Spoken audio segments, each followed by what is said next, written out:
தவக்காலம் ஆன்மீக வாழ்வின் பொற்காலம். இறையேசுவில் அன்புக்குரிய சகோதர சகோதரிகளே, காலம் நிறைவேறிவிட்டது. இறையாட்சி நெருங்கி வந்துவிட்டது. மனம் மாறி நற்செய்தியை நம்புங்கள் என்பது இயேசுவின் பணிவாழ்வில் மக்கள் மனமாற்றம் பெறுவதற்கான அறைகூவலாக விடுக்கப்பட்டது. இயேசுவின் இவ்வார்த்தைகளை ஏற்று மனம் மாறி இயேசுவின் நற்செய்தி போதனைகளை வாழ்ந்து காட்டுவதும், நோன்பு, ஜெபம், இறைவேண்டல் என்னும் 3 அறச்செயல்களை செயல்படுத்துவதும் தவக்காலத்தின் தேவையாக எதிர்பார்க்கப்படுகிறது.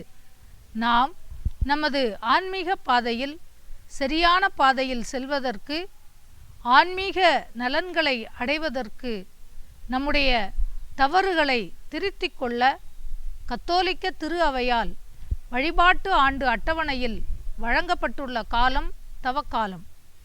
தொடக்க திரு அவையில் கிறிஸ்துவை பின்பற்றி வாழ, நம்பிக்கையாளர்களாக மாற, இயேசுவின் உயிர்ப்பு விழாவிற்கு முன்பு 40 நாட்கள் கடுந்தவம் புரிந்து தங்கள் பாவ வாழ்விலிருந்து விடுபட்டு திருமுழுக்கு பெறுவதை தவக்காலமாக கொண்டாடினர்.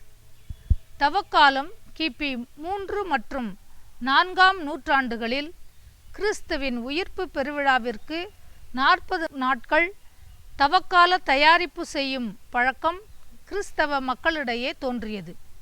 விவிலியத்தில், பழைய ஏற்பாட்டில் கூட யோனா இறைவாக்கினரின் போதனையை கேட்டு நினிவே மக்கள் 40 நாட்கள் கடுந்தவம் மேற்கொண்டனர். நினிவே மக்கள் அறநெறி வாழ்வில் தீமை செய்பவர்களாக பாவத்தில் வாழ்ந்தபோது கடவுள் யோனாவை அனுப்பி நினிவே நகருக்கு அழிவு வரப்போகிறது என அறிவித்தார்.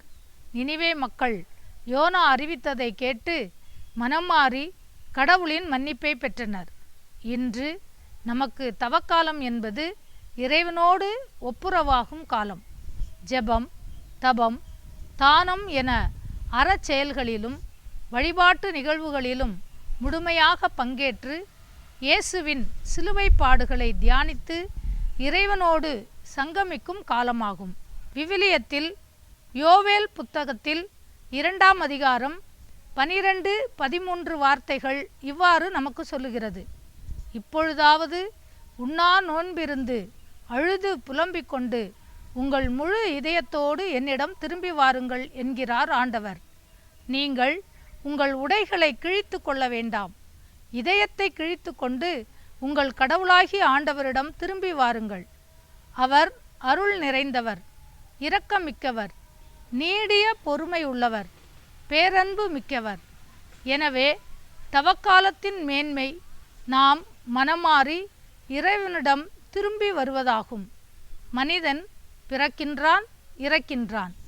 இடைப்பட்ட காலத்தில் செய்கின்ற செயல் இறைவனுக்குரிய செயலாக மாறவும் ஜெபம், நோன்பு, தர்மம் இவற்றின் வழியாக தவக்காலத்தை ஒரு பொற்காலமாக ஆன்மீக பாதையில் பயணிக்க, இறையருளை பெற்று பிறரோடு பகிர்ந்து வாழ முயற்சி செய்வோம்.